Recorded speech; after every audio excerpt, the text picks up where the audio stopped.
30s के बाद weight loss is tough. Yes, बिल्कुल ट्रुथ है। 30s के बाद वेट लॉस जो है वो थोड़ा सा टफ हो जाता है। पॉसिबल नहीं है, बट वो इम्पॉसिबल नहीं है। हम लोग 30s के बाद भी वेट लॉस जो है वो अच्छे से कर सकते हैं। So this side dietitian Payal Bhatia, I am back with another video. आज हम इस वीडियो में जानेंगे कि हम लोगों को ऐसी कौन सी प्रॉब्लम्स आती हैं जिससे 30s के बाद हमारा वेट लॉस जो है वो स्लो हो जाता है, और कैसे हम लोग उसको ठीक करेंगे। तो ऐसे कौन से 3 रीजन हैं जिसकी वजह से 30s के बाद हमारा वेट लॉस जो है वो बहुत स्लो हो जाता है। फर्स्ट, आपका जो मेटाबॉलिज्म है वो वीक हो जाता है, जिसकी वजह से कार्ब्स जो है वो अच्छे से डाइजेस्ट नहीं होते, जिससे आपका वेट लॉस स्लो हो जाता है।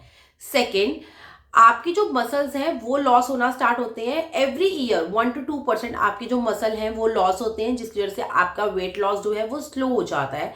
एंड थर्ड वन इज आपके हार्मोन चेंजेस, पीसीओएस, किस थायराइड, स्लीप की प्रॉब्लम होना, 8 आवर स्लीप नहीं आना, ये सारे जो स्ट्रेस, ये सब प्रॉब्लम जो है वो आपके हार्मोन्स को इम्बैलेंस करती हैं और आपका वेट लॉस जो है वो स्लो हो जाता है। तो हम लोग को इसको मैनेज कैसे करना है। फर्स्ट, आपको हर मील के अंदर प्रोटीन को इंक्लूड करना है। ब्रेकफास्ट, लंच, डिनर, सबके अंदर आपका प्रोटीन जरूर होना चाहिए। सेकेंड, आपने क्रैश डाइटिंग नहीं करनी, आपने हमेशा बैलेंस डाइट लेना है, कोई भी मील को स्किप नहीं करना है। थर्ड, वीक में आपने 2 से 3 बार स्ट्रेंथ ट्रेनिंग जरूर करनी है। फोर्थ, आपने अपने हॉर्मोन्स को बैलेंस करने के लिए योगा, जिससे आपको स्ट्रेस ना हो, आप वो वर्कआउट कीजिए, और 8 घंटे की आपने स्लीप प्रॉपर लेनी है। फोर्थ वन, आपने अपने हाइड्रेशन का ध्यान रखना है, दिन में 3 से 4 लीटर पानी जरूर कंज्यूम करना है। एंड आपने अपने हॉर्मोन्स को फिक्स करेंगे, हाइड्रेशन का ध्यान रखेंगे, तो ये सारी चीजें जो है आपको बैलेंस करेंगी, आपकी डाइट को बैलेंस करेंगी और आपके मेटाबॉलिज्म को जो है वो फास्ट करेंगी। तो आपका जो वेट लॉस है वो अच्छे से होना जो है स्टार्ट हो जाएगा।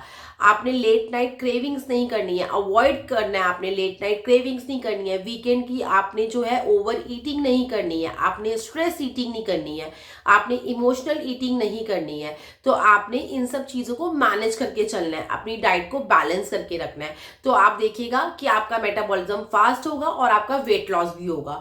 तो कोई भी चीज जो है नामुमकिन नहीं है, बस आपको स्ट्रैटेजी चेंज करनी है। जो डाइट आप 20s में फॉलो करते थे, अब वो आपकी बॉडी के ऊपर वर्क नहीं करेगी। अब आपको न्यू स्ट्रैटेजी के साथ अपनी बॉडी को जो है चेंज करना है।